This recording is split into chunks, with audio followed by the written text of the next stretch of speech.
Japan and South Korea cracked the American car market. Now a company from Vietnam wants to try, but the company has much bigger ambitions.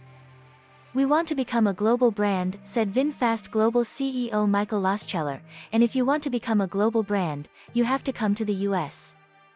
The two electric crossovers unveiled at the Los Angeles Auto Show on Wednesday, the VF E35 and VF E36, were designed by Italy's Pininfarina, which has also designed other gasoline-powered cars for Vinfast.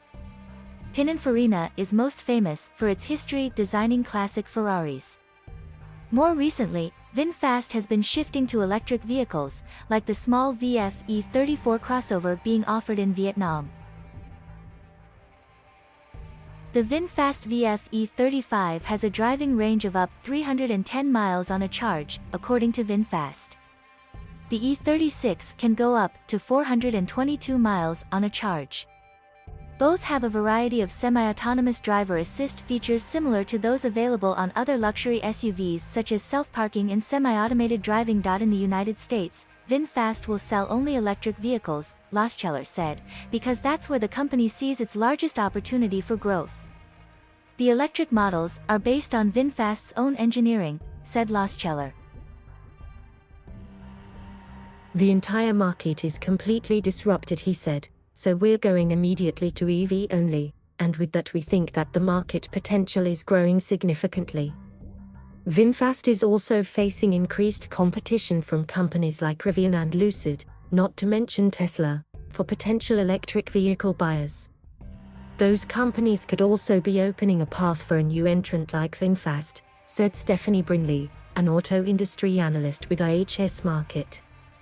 Car shoppers, especially those looking at electric cars, are now more used to seeing unfamiliar names. Lohscheller took over as Vinfast CEO at the end of July after having been CEO of Germany's Opel, now a subsidiary of Stellantis, for the past 4 years.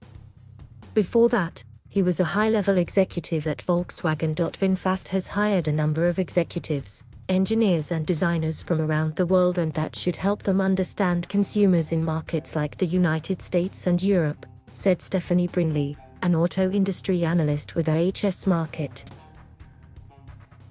"They're bringing them in full-time, not just as consultants," she said. "I think that's going to help them when they try to enter this market."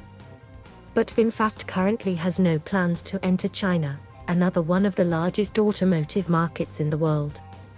Said Lohscheller. Vinfast follows other Asian automakers that have entered the highly competitive US market. Hyundai and Kia, two related South Korean brands, entered the US market in 1986 and 1992, respectively, with cheap compact cars. Decades before, Japanese brands like Toyota, Honda and Subaru got their start in the US with a similar strategy. While the vehicles Vinfast is bringing to the US don't seem like tiny budget models, the company is, to some extent, following the model of their Asian predecessors, said Brinley. Hyundai and Kia have found success with customers who recognize they can get, for instance, a nicely equipped 3-row SUV with luxury-like appointments for a price similar to a smaller vehicle from a luxury brand. "Our branding position here in the US is inclusive," said Nguyen Van An, CEO of Vinfast US. "We want to provide a premium product at a reasonable price."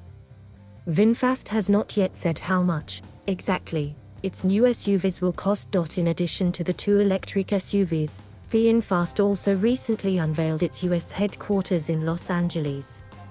For now, the company plans to build these SUVs in Vietnam, but there are plans for a US factory in the second half of 2024, said Lohscheller. The company will initially begin selling its electric SUVs next year in California through 60 company-owned outlets rather than through independent dealers, said Nguyen, as most cars in the US are currently sold. "We want to provide an outstanding customer service to our customers," she said. "So we want to control the customer journey from A to Z.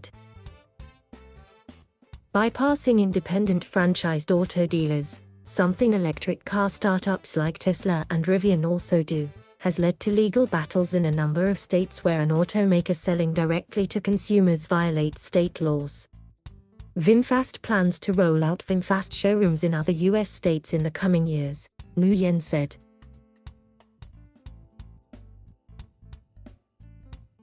Thank you for watching. Please subscribe.